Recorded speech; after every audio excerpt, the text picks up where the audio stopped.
Le débrief de la matinale, les temps forts de ce que vous avez entendu ce matin sur Europe 1. Stéphane Le Foll, le ministre de l'Agriculture, était mon invité pour l'interview politique de 8h20 sur Europe 1.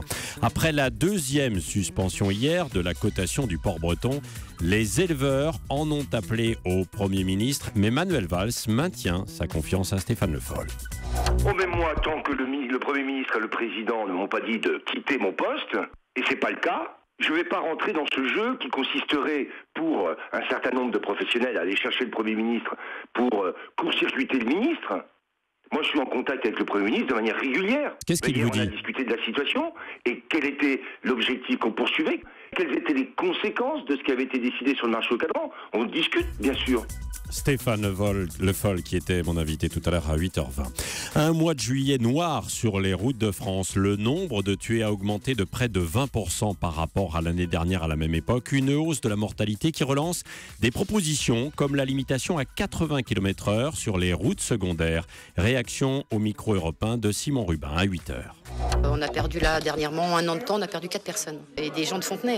Donc oui, les gens roulent vite, ils font des tout droits, ils contrôlent mal leur virage et puis du coup ils s'en vont. Donc c'est très catastrophique. Sur les petites routes, c'est vrai que c'est 90, vous les voyez jamais à 90. Pourtant, il y a des contrôles. Ouais, je vous dis, 90 sur les petites routes, pour moi, c'est un peu trop. Parce que c'est pas assez large, la visibilité, elle est plus sous bois-bonne. Alors, je serais plus d'accord à 80. On peut planifier ses vacances devant son ordinateur au travail, sur son smartphone, dans les transports. La seule chose qu'on ne pouvait pas réserver en ligne jusque-là, c'était son transat. Dorénavant, c'est possible. Comptez tout de même entre 15 et 30 € la journée selon la plage. Le reportage sur la Côte d'Azur de Brigitte Reynaldi à 7h.